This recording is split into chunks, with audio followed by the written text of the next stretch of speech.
Hello everyone, I welcome you to our channel, and today's lecture is dedicated to Ulysses, which is one of the widely read poems by Alfred Lord Tennyson.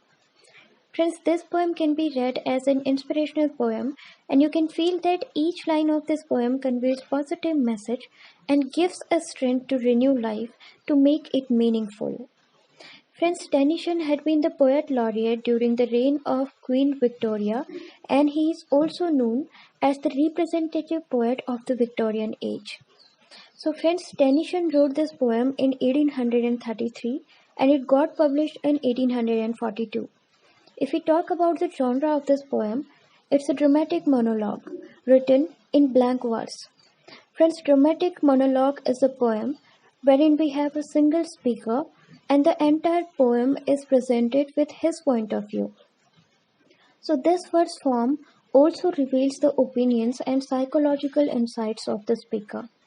And as the title suggests, the speaker of this poem is Ulysses, who is also known as Odysseus, the king of Ithaca. So, friends, before I start explaining the lines of this poem, it's necessary to know who was Ulysses. Friends, the legend of Ulysses is found in the Greek mythology. Ulysses has been delineated as a brave and adventurous king of Ithaca who also participated in the Trojan War. So, the life of Ulysses was full of episodes and adventures. This poem portrays Ulysses as a great king who spent his entire life in battles and adventures, but now he is old and less energetic. Nevertheless, he still wants to go out and restart his adventures. Here, Ulysses is not ready to accept his old age as a period of repose and contemplation. He rather wants to utilize every moment of his life. Therefore, he is not ready to accept any kind of physical weakness and social barrier as a reason to keep him inside, away from his adventures and toilsome life. So let's start with the poem, friends. I'm reading the first 17 lines of this poem. It little profits that an idle king, by this still hearth, among these barren cracks, meshed with an aged wife, I mate and dole unequal laws unto a savage race, that hoard and sleep and feed and know not me. I cannot rest from travel. I will drink life to the lees. All times I have enjoyed greatly, have suffered greatly, both with those that loved me, and alone on shore, and when, through scudding drifts, the rainy Hyades vexed the dim sea. I am become a name, for always roaming with a hungry heart, much have I seen and known, cities of men and manners, climates, councils, governments, myself not least, but honored of them all, and drunk delight of battle with my peers, far on the ringing plains of windy Troy. So, friends, this is Ulysses here, who has returned home after fighting briefly in the Great War of Troy. Look at the first 5 lines of this poem, friends. Here, poet expresses his frustration and his discontent with an idle life at home. He says that there is no use of a life if it is spent sitting fireside with an aged wife and making useless laws for a dull and uncivilized public who does nothing except some futile activities like accumulating wealth, eating different kind of dishes, and sleeping lethargically. Friends, hearth refers to a fireplace, right? And barren cracks refers to the dry and lifeless rocks. It simply denotes the large walls of a palace that are feeling dull and lifeless to Ulysses, because his life lies elsewhere outside this palace. Mate and dole denotes assignment and imposition of laws, and hoard means to collect. So it simply suggests collection of material things. Ulysses calls his subject as savage race. It shows how insignificant he thinks his people are, who live for trivial and meaningless things like savage or primitive people do. These people do not know the daring aspect of their great king. They know him just as a ruler. Friends, move on to the next lines now. Well, Ulysses is feeling restless now and says that he wants to drink life to the lees. See, lees means the sediments at the bottom of a wine glass. So, drinking life to the lees means to live life to the fullest, to enjoy it and to utilize it. He recalls his sea voyages now and says that he had been a great warrior who enjoyed a lot.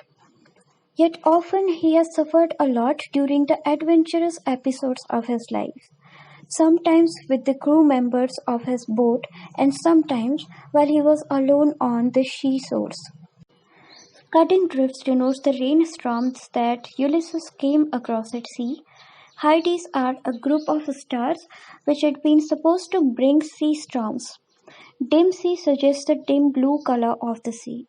So here poet says that he never gave up his adventure no matter whether his circumstances favored him or not. Look at these lines now. Here poet is presenting an account of his adventures. He says that because of his outstanding skills and incredible courage, he has earned a fame. This is what he means by I am become a name. Hungry heart refers to the curious mind of Ulysses. So, to quench his longing for knowledge, he journeyed through many countries and thus he came across different cities having different cultures, different climates, and different systems. But apart from being an explorer, he had been a warrior as well, who fought in countless battles, including the Battle of Troy, which was fought between Troy and Sparta. Friends, the Trojan War was waged against Troy by Menelaus for his wife Helen, who eloped with Paris, the prince of Troy. Friends, Helen is remembered as the most beautiful woman of her time, and the battle was a consequence of her relationship with the prince Paris of Troy. Now, Ulysses says that he had enjoyed his part in the Trojan War. Friends, windy Troy refers to the high walls of the fort of Troy, and ringing plains denotes the noisy battlefield. And the noises were being generated by the clanking sounds of weapons when they were clashing together during the fight. Now, poet writes, I am a part of all that I have met, yet all experience is an arch where through gleams that untraveled world whose margin fades forever and forever when I move. How dull it is to pause, to make an end, to rust unburnished, not to shine in use.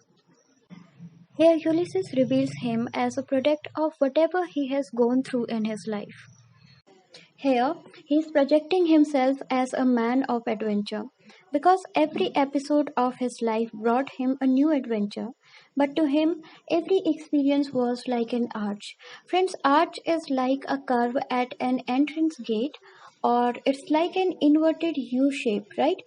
So, if someone passes through an arch, he enters a new room. So we can say that every new piece of land explored by Ulysses was not enough to feel him content. He continued his search for new discoveries. So it means whenever he completed one expedition, he naturally felt a longing for exploring other untraveled parts of the world. But now, being at home, he feels it disgusting to pause and sit peacefully doing nothing. So he compares himself to a rusted sword. So the sword is alright, it is still shiny and sharp, but because nobody has been using it, so it has started rusting, which slowly but will surely destroy it. Hence, Ulysses thinks that he is still brilliant and energetic, but his skills and brilliance will be spoiled if he spends an inactive life at home. So, friends, considering the importance of this poem, I have tried to explain it in detail. Do watch the second part of this lecture, wherein I have explained the later half of this poem. So, thank you everyone. If you find this lecture helpful, hit the like button below and do subscribe to our channel.